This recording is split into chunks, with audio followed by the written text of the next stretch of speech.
In a grove, Ryunosuke Akutagawa.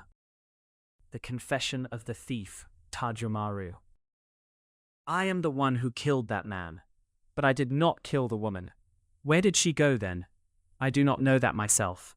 Now wait, no matter how much you torture me, I cannot tell you what I do not know. Besides, now that it has come to this, I have no intention of hiding anything like a coward. The moment I locked eyes with that woman, I wanted to make her my wife, even if I were to be struck and killed by lightning.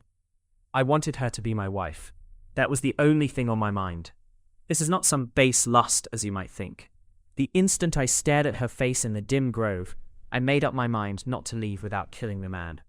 But even if I were to kill him, I did not want to do it in a cowardly way. I untied the man's ropes and told him to cross swords with me. The man's face changed color as he drew his thick sword.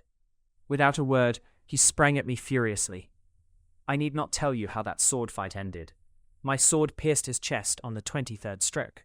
The 23rd stroke. Please do not forget that. I am still impressed by this fact alone, for he is the only man in the world who ever crossed swords with me 20 times. The moment the man fell, I lowered my blood-stained sword and looked back at the woman. But what do you know? She was nowhere to be found. I searched among the cedars to see which way she had fled, but there was no trace of her left on the fallen bamboo leaves.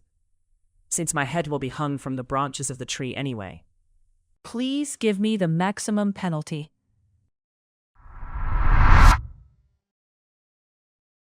The repentance of the woman who came to Kiyomizu Temple. After that man in the dark blue kimono forced himself on me, he looked at my bound husband and laughed mockingly. How humiliated my husband must have felt. But no matter how much he writhed, the ropes bound around his body only cut into him deeper. Unthinkingly, I tried to run to his side, almost tumbling over. But in an instant, the man kicked me to the ground. It was right at that moment I realized that an indescribable light resided in my husband's eyes. Unable to speak a single word, he conveyed his entire heart in that brief look. But what flashed there was neither anger nor sorrow. It was nothing but a cold light of disdain for me. Struck more by the color of his eyes than by the man's kick, I let out some unconscious cry and finally fainted. When I finally came to my senses, the man in the dark blue kimono was already gone. Only my husband remained tied to the root of the cedar. Staggering to my feet, I approached him. My dear, now that it has come to this, I cannot remain with you. I am prepared to die without hesitation. But you must die too. You have seen my shame. I cannot leave you behind alone like this. I said this with all my might. Yet my husband merely stared at me with loathing. I picked up the small sword that fortunately lay at my feet, and said to him once more, "Then please let me take your life. I will join you immediately." Hearing these words, my husband finally moved his lips. Seeing that, I instantly understood his meaning. Looking at me with disdain, he uttered just one word. "Kill me." Almost in a daze, I thrust the small sword deep into the chest of his light blue kimono. But I, who killed my husband, and who was assaulted by a thief. What on earth should I do?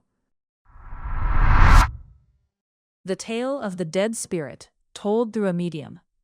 After forcing himself on my wife, the thief sat down there and began to console her in various ways.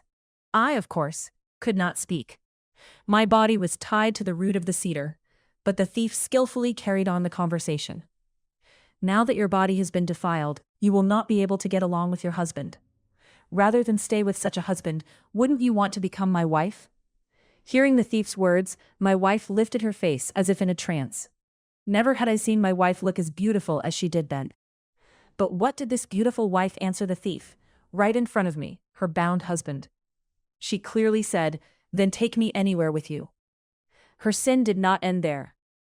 As she was about to leave the grove hand in hand with the thief, she suddenly turned pale and pointed at me by the cedar root.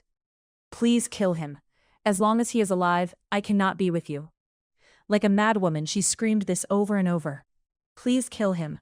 Hearing those words, even the thief lost his color. He quietly crossed his arms and looked at my figure. "What do you want to do with this woman? Kill her or let her go? You only need to nod your reply. Kill her." For these words alone, I would be willing to forgive the thief's sins. While I hesitated, my wife let out a scream and instantly dashed into the depths of the grove. After she had fled, the thief picked up my sword and bow and arrows and cut my rope in one place. "Now it's my turn," he muttered to himself, and disappeared from the grove. I finally raised my exhausted body from the cedar root. In front of me gleamed the small sword my wife had dropped. I picked it up and plunged it into my chest with a single thrust. As I lay there, I was enveloped in a deep silence. Then someone crept up to my side. Someone, an unseen hand, gently pulled the small sword from my chest. At the same time, blood flooded my mouth once more. With that, I sank forever into the darkness between lives. Commentary. Who is lying? The Rashomon Effect. What did you think? That was In a Grove by Ryunosuke Akutagawa, world famous as the original story for Akira Kurosawa's film Rashomon. The original story of In a Grove actually contains the testimonies of 7 people in total. These include the woodcutter who first found the body, the traveling priest who saw the couple, the policeman who arrested the thief, and the wife's mother. However, this time, we focused on the confessions of the 3 people directly involved: the thief, the wife, and the dead husband's spirit, whose testimonies are at the core of the incident and directly contradict each other. 1 dead body and 3 confessions. Normally, in a murder case testimony, everyone lies to say they did not do it, trying to pin the blame on someone else.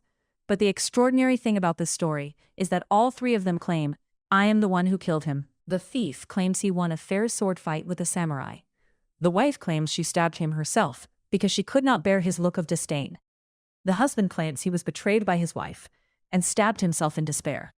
Why do they all come forward and claim to be the killer?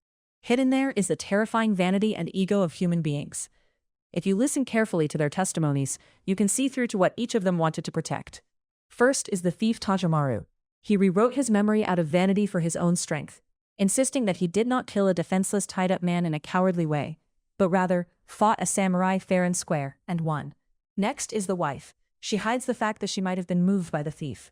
Driven by her vanity to be a tragic heroine who values her chastity, she says she fell into despair at her husband's cold gaze and stabbed him herself. Then there is the dead husband.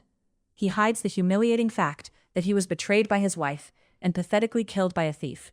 Driven by his samurai pride, he claims he chose a proud death by his own hand, in despair. The thief's vanity, the wife's chastity, and the husband's pride. They might not be trying to deceive others with malicious intent. Human beings are creatures who unconsciously alter even their own memories to suit themselves, all to protect their pride and keep their hearts from breaking. In the world of psychology and film, this phenomenon where memories and testimonies differ from person to person is called the Rashomon Effect. Where exactly does the real truth lie? Or perhaps truth never existed in the first place. In the deep darkness of human ego, everything vanishes into the dark grove where the light never reaches. Finally, let us touch briefly upon Akira Kurosawa's film Rashomon, which brought this story to the screen. Released in 1950, this film won the Golden Lion, the highest prize at the Venice Film Festival, and is a monumental masterpiece that introduced the brilliance of Japanese cinema to the world for the first time. Based on Akutagawa's In a Grove, it masterfully expresses the darkness of ego lurking deep within the human heart through overwhelming visual beauty, such as the contrast of sunlight and shadows pouring into the forest and the depiction of heavy rain. Even though it is a black and white film, it is a work of tremendous energy that has not faded in the slightest, even today. If this reading has sparked your interest in this story, please do watch the film as well.